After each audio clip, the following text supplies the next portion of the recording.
Hi hello കൂട്ടുകാരെ, നമ്മളിന്നേ ഇന്ന് പെരുന്നാളാണ്. അപ്പോൾ എല്ലാവർക്കും എൻ്റെ പെരുന്നാൾ ആശംസകൾ. നമ്മളിന്ന് വന്നേക്കണത് ഒരു സൂപ്പർ ടേസ്റ്റുള്ളൊരു കറി വെക്കാനായിട്ടാണ്. കടച്ചക്കയും ചെമ്മീനും വറുത്തരച്ച് കറി വെക്കാം. പണ്ട് നമ്മുടെ അമ്മമാരൊക്കെ ചെയ്തിരുന്നു. പക്ഷേ പിന്നെ എപ്പോഴോ നമ്മുടെ കയ്യിൽ നിന്നത് കൈമോശം വന്നു പോയി. ഇപ്പം വീണ്ടും കടച്ചക്കയും ചെമ്മീനും കൂടെ വറുത്തരച്ച് കറി വെച്ച് നോക്ക്, എന്തൊരു ടേസ്റ്റാണെന്നറിയോ. അതിനായിട്ട് ഞാൻ കുറച്ച് ഒരു കടച്ചക്ക, നമ്മുടെ ഇവിടെ കടച്ചക്ക ഉണ്ട്. കടച്ചക്കനെ നിങ്ങളുടെ നാട്ടിലൊക്കെ എന്താ പേര് പറയാമെന്നൊന്ന് കമൻറ്റ് ചെയ്യട്ടാ. ദേ കടച്ചക്ക ഉണ്ടോ?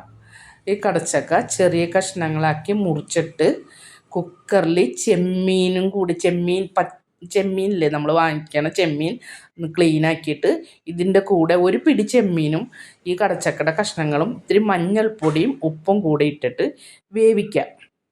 ഒരൊറ്റ വിസിൽ വരുന്നവരെ വേവിക്കാൻ പാടുള്ളൂ. കൂടുതലായ വെന്തങ്ങ് ഇതായി പോകുന്നേ. കുക്കറിൽ അടുപ്പത്ത് വെച്ച് വേവിച്ച് അതിനായിട്ടൊരു അരപ്പ് തയ്യാറാക്കാൻ ഒരു പിടി തേങ്ങ ഒരു ചീനച്ചട്ടിയിലിട്ട് കുറച്ച് വെളിച്ചെണ്ണയൊക്കെ ഒഴിച്ചിട്ട് നന്നായിട്ട് നല്ല ഫൈൻ ഒരു ബ്രൗൺ നിറം വരെ വറുത്തെടുക്കുക. എന്നിട്ട് അതിനകത്ത് ഒരു സ്പൂൺ മുളക് പൊടി, ഒരു 1.5 സ്പൂൺ മല്ലിപ്പൊടി, ഒരു സ്പൂൺ ഗരം മസാല. ഇത് വറുത്ത് കഴിയുമ്പോൾ ഇതും കൂടെ ചേർത്തിട്ട് നന്നായിട്ട് ഒന്ന് ആ പച്ചമണമൊക്കെ മാറുന്നവരെയും കൂടെ ഒന്ന് വറുത്തിട്ട് നല്ല മിക്സിയുടെ ഒരു ജാറിൽ നന്നായിട്ട് അരച്ച് ഈ കറി ചട്ടിയിൽ കറി ഇതാക്കിയിട്ട് ഈ എല്ലാ കഷ്ണങ്ങളും, അതായത് ചെമ്മീനും കടച്ചക്കയും എല്ലാം കൂടി ഇതിനകത്തിട്ടിട്ട് ഒന്ന് അടുപ്പത്ത് വയ്ക്കാം. അടുപ്പത്ത് വെച്ച് ചെറുതായിട്ടൊരു ചെറിയ കുറുകൽ, അധികം കുറുകാൻ പാടില്ല, ചെറിയ കുറുകൽ വരെ ഒന്ന് കുറുകി കറി ഒരു പാകം വരുമ്പോൾ നമ്മൾ ഇതിനകത്ത്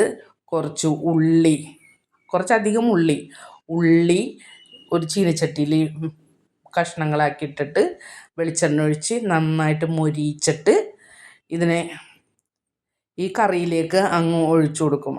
ഇതിനകത്ത് കുറച്ച് മുളക് ചതച്ചതില്ലേ, ചില്ലി ഫ്ലേക്സ്, അതും കൂടി ഇടും. അത് മൊരിഞ്ഞു കഴിഞ്ഞാൽ ഒരു പ്രത്യേക മണമാണ്. ഈ മണം കൂടെ ചേർക്കുമ്പോഴാണ് കറിക്കൊരു പ്രത്യേക സ്വാദായിരിക്കുള്ളൂ. അങ്ങനെ ഒന്ന് ചെയ്ത് നോക്കിയേ, കറി എന്തൊരു ടേസ്റ്റായിരിക്കും എന്നറിയോ. അപ്പോൾ ഈ വീഡിയോ ഇത്രയേ ഉള്ളൂ. നിങ്ങൾ എൻ്റെ ചാനൽ ആദ്യമായിട്ടാണ് കാണണമെങ്കിൽ പ്ലീസ് ഒന്ന് സബ്സ്ക്രൈബ് ചെയ്ത് സപ്പോർട്ട് ചെയ്യുക. ഇനി അടുത്ത വീഡിയോയിൽ കറി അടുപ്പത്ത് വെച്ച് ഒന്ന് റെഡിയാക്കി എടുക്കുകയാണ്. അതിൻ്റെ ഇപ്പുറത്തെ അടുപ്പത്തായിട്ട് ഉള്ളി നന്നായി മൊരിഞ്ഞ് കഴിയുമ്പോഴേ ഈ ചില്ലി ഫ്ലേക്സ് ഇടാൻ പാടുള്ളൂ, അല്ലെങ്കിൽ ഇതും കരിഞ്ഞും പോകും. ഉള്ളി അത്ര വേണ്ടത്ര മുരികയില്ല. ഒരു രണ്ട് തണ്ട് കറിവേപ്പിലയും കൂടി ഇട്ടിട്ട് അങ്ങോട്ട് ഒഴിച്ചു കൊടുക്കുക. എന്താ ഇതിൻ്റെ ഒരു ടേസ്റ്റ് എന്നറിയോ. ഇങ്ങനെ ഉണ്ടാക്കി ഒന്ന് കഴിച്ചു നോക്കട്ടാ.